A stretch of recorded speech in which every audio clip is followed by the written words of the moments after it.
அண்ணா சுவாமி அழைக்கின்றாரே, நம்ம அண்ணா சுவாமி அழைக்கின்றாரே.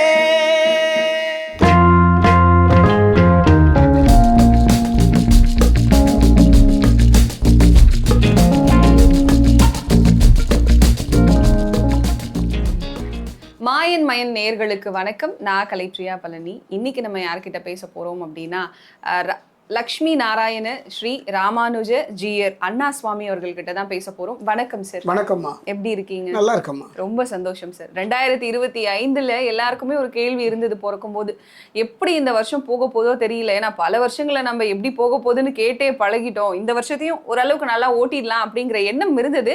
ஆனா அதுக்குள்ள பார்த்தோம்னா 2026 வந்துருச்சு. எப்படி 2025 போச்சு, எப்படி நம்ம அதெல்லாம் கடந்து வந்தோம்னே தெரியல. இப்போ 2026 வர போறதுனால 2026 எப்படி இருக்க போகுது சார்? மாயன் மயம் ஆன்மீக அன்பர்களுக்கெல்லாம் என்னுடைய ஆசீர்வாதத்தை தெரிவித்துக் கொள்கின்றேன். மாயன் மயம் உங்கள் நலன் பொருட்டே இறையர்களாலும் குருவர்களாலும் தொடர்ந்து மாயன் மயன்ல ஆன்மீகம் மட்டுமல்ல, அமானுஷ்யம் மட்டுமல்ல, சோடி பிரசனமும் சொல்லி வருகிறேன். அந்த வகையில் பார்க்கும்போது 2026 இந்த 2026 எப்படி இருக்கும்? ஒரு அருமையான கேள்விதான். மனிதனுடைய வாழ்க்கையில் போராடித்தான் வர வேண்டும். போராடி கலைத்தவனுக்கு ஒரு நம்பிக்கை. ஒருவன் கடல்ல விழுந்துட்டான் அப்படின்னா போராடுகின்றான். அப்ப கண்ணுக்கு முன்னால் ஒரு கலங்கரை விளக்கம் தெரியுது, ஒரு நம்பிக்கை.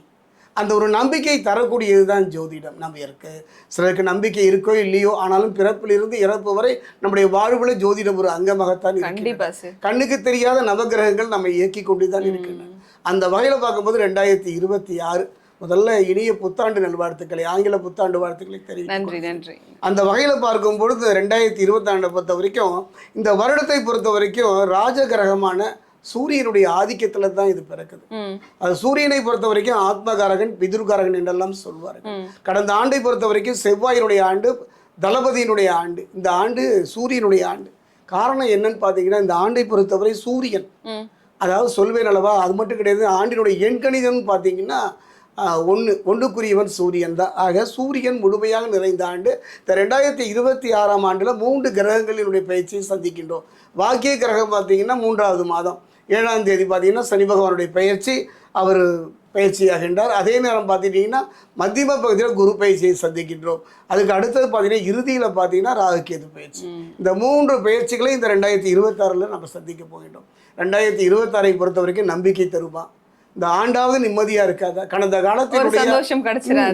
காலத்தினுடைய பிரச்சனைகள் எல்லாம் தீர்ந்து எதிர்காலத்துல பயம் இல்லாம நிம்மதியாக வாழ்வோமா என்ற ஒரு நம்பிக்கை தானே. அதாவது நல்லது நடக்கும் என்றால் இப்படித்தான் சொன்னார் என்பார்கள். இப்படி கவனமா இருங்கன்னு சொன்னா இப்படியே பயமுறுத்துறாரு, சொல்லிக்கிட்டே இருப்பாங்க. என்னுடைய அனுபவங்க, அரசியல், ஆன்மீகம், பொது வாழ்க்கை பொறுத்த வரைக்கும் உள்ளதை உள்ளபடிதான் சொல்ல போகின்றேன். எந்த எதிர்பார்ப்பும் இல்லை. அது சொல்லுவாங்க, கண்ணதாசன் சொல்லுவார், தன்னுடைய புத்தகத்திலே அதை எழுதியிருப்பார். போற்றுவார் போற்றலும் தூற்றுவார் தூற்றலும் போய் சேரட்டும் கண்ணனுக்கேங்கிற மாதிரி. என்ன சோடி பிரசன்னம் சொல்கின்றது அதுதான். நல்ல தசாபுக்தி, இறையருள், குருவருள், குலதெய்வ வழிபாடு இருக்குமானால் இந்த ஆண்டு நலமாகவே கழியும். அந்த வகையை பொறுத்த வரைக்கும் கடந்த ஆண்டை விட இந்த ஆண்டை பொறுத்த வரைக்கும் என்னுடைய அனுபவத்துல கவனமாக, நிதானமாக, பொறுமையாக இருக்கக்கூடிய ஆண்டாகத்தான் கருதுகின்றது. கண்டிப்பா சார். இப்ப 2025 நிறைய பேர் தொழில் தொடங்கி இருப்பாங்க. அதுல ஒரு சிறப்பான ஒரு நிலைக்கு அவங்களால போயிருக்க முடியாது, நினைச்சது நடந்திருக்காது. 2026 உங்களுக்கு அந்த வாய்ப்புகள் இருக்குமா? கண்டிப்பா. அதாவது மதில் மேல் பூனைன்னு சொல்வார். ஒரு பூனையினுடைய இயல்பு, ஒரு பூனை ஒரு மதில் மேல் நிற்கிது. வலம் போவதா, இடம் போவதா, நேர் போவதா ஒரு குழப்பமான சூழ்நிலை 2025 இருந்தது. 2026 பொறுத்த வரைக்கும் நிறைய அனுபவங்களை பாடமாக கத்துக்கிட்டோம். இப்போ ஒரு நெருப்பு இருக்கு, தொட்டா சுடுங்கிறோம்.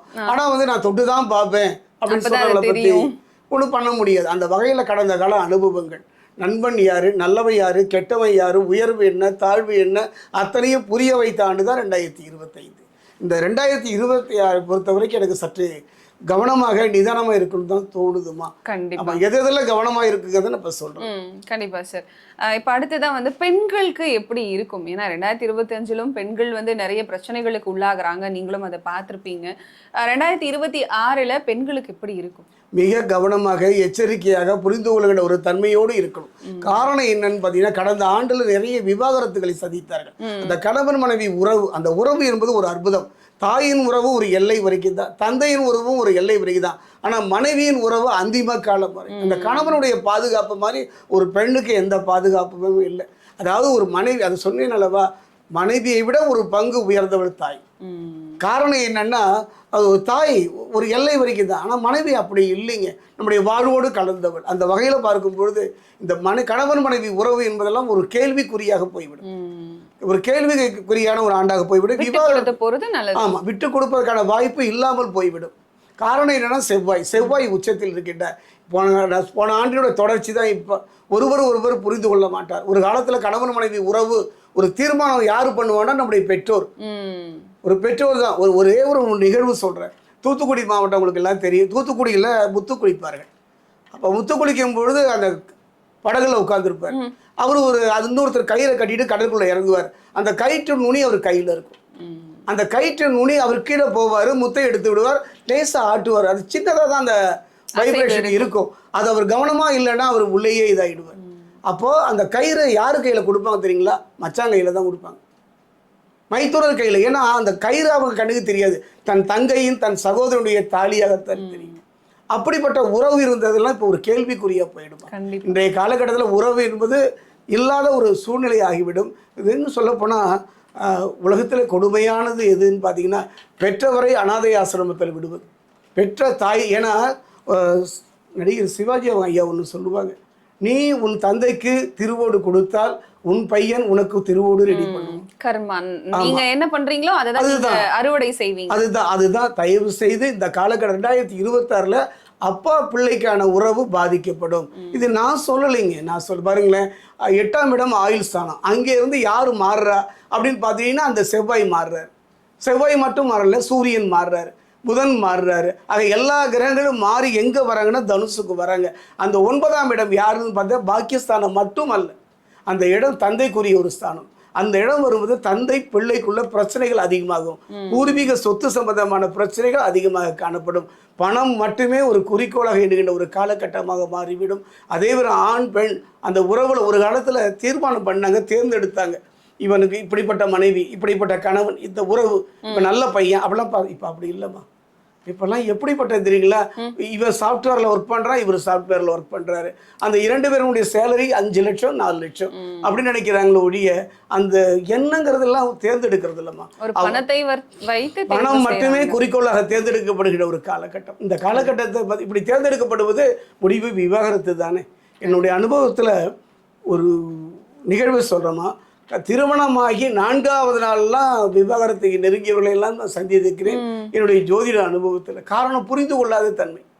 அந்த புரிந்து கொள்ளுது, அந்த என்ன புரிஞ்சுக்கிட்டாங்க 3 நாளில் கணவன் மனைவி, அந்த புரிஞ்சு கொள்ளாத ஒரு தன்மை தான். ஒரு நிகழ்வை சொல்ல போகிறேன். இதுதான் 2026. ஒருவர் ஜாதகம் பார்க்க என்னிடம் வந்தார்கள், வயதானவர்கள். வயதான அந்த 2 பேரும் வந்தாங்க. ஒரு சின்ன பையனை கூப்பிட்டு வந்தாங்க, ஒரு 4 வயது இருக்கும். அவங்க ஜாதகம் பார்க்க வந்தாங்க. உடனே என்னை கேட்டேன், என்னமா பார்க்கணும்? அதெல்லாம் பார்க்க வேண்டாம் சுவாமி, என்னுடைய மகளும் மருமகனும் பிரிந்து இருக்கின்றார்கள், அவர்கள் இருவரும் ஒன்று சேர வேண்டும். சரிம்மா, நான் அதுக்கான முயற்சி பண்ணுறேன், என்னால் முடிந்த இறைவன்கிட்ட பிரார்த்தனை பண்ணி பூஜை பண்ணித்தரேன். என்ன உடனே அந்த பையன் சொன்னான். அந்த பையன் சொன்னது எனக்கு கண்கலங்கி விட்டது. அவன் என்னை சாமின்னு சொல்ல, ஜோதிடர்னு சொல்ல, அங்கிள்னு சொன்னான். அங்கிள், எங்கள் அப்பா என்னை பார்த்து ரொம்ப நாளாகுது, நான் பள்ளிக்கு போகும்போதெல்லாம் உங்கள் அப்பா வரலையான்னு கேட்குறேன் என்று சொன்ன பொழுது அதுக்கான முயற்சி தீவிரமான விஷ்ணுமாயா பூஜையில் இருந்த கொஞ்ச நாளாக ஆச்சுங்க. அவங்களை சந்தித்தேன். ஆமாங்க, பூஜை செஞ்சீங்க, காசு வாங்கினீங்க, ஒன்றும் நடக்கலை அப்படின்னே சொல்லிட்டு இருந்தார்கள். காலம் வரணும், ஒரு விதை போட்டால் மரமாவதற்கு காலம் வரணும். கொஞ்ச நாள் ஆச்சுங்க. அப்புறம் கொஞ்சம் நாள் ஆச்சு, ஒரு வருஷம் ஆச்சு. அப்புறம் திரும்பவும் அவங்கள சந்திக்கிற ஒரு வாய்ப்பு. என்னை பார்த்தோன்னா அவங்க ஓடி வந்தார்கள். சுவாமி, இன்னைக்கு உங்களை பார்க்க முடியுமா, வாங்கன்னு பார்த்தேன். இப்போ வந்தார்கள். வந்த உடனே இதை தான் நீங்கள் எல்லாரும் இதை பார்க்குறவங்க சத்தியமாக சொல்கிறேங்க, இதை ஒரு நான் மாயன்மயலில் சொல்கிறேன்னு நினைக்காதீங்க. இதுதான் இந்த 2026 வந்தார்கள். சுவாமி, எனக்கு வழக்கம் போல் சோடி உருட்ட தொடங்கி வேண்டாம், இதை மட்டும் செய்தால் போதும். என்ன இப்போ அந்த பேரம் வரலைங்க. அவங்க கேட்டது, முன்ன என் மருமகன் வரல, நீங்கள் பூஜையெல்லாம் செய்து கொடுத்தீர்கள், என் மருமகன் வந்துட்டார், இப்போ அவங்க என்னை கவனிக்கிறது இல்லை, என்னை கவனிப்பதில்லை, அதனால் அவங்கள பிரிக்கணும் சாமி, ஏதாவது வழி இருக்கா? இதுதான் வாழ்க்கை. வைக்கணும்னு வந்தவங்களே பிரிச்சு வைக்கணும்.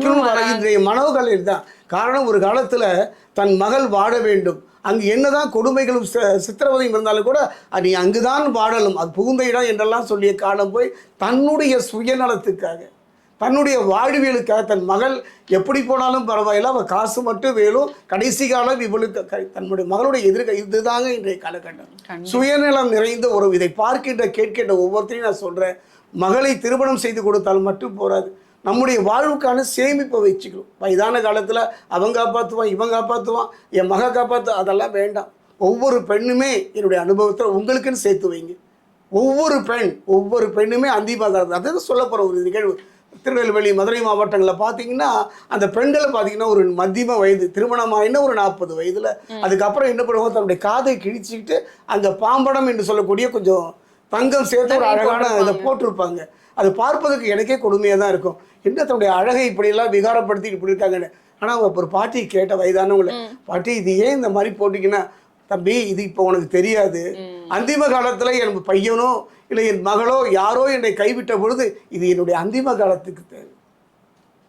கையெடுத்து வணங்கணும்மா, கையெடுத்து வணங்கினேன். அந்த நிலை தான் இன்றைய காலகட்டம். சேமிப்பு ஆற்றுல போட்டாலும் அளந்து போடணும். கிராமப்புறங்களில் அளந்து அளந்து அந்த இதில் சாக்கில் போடும்போது கூட 2 அரிசி எடுத்து போட்டுக்குவோம். கவனமாக இருங்கள், நிதானமாக இருங்கள்.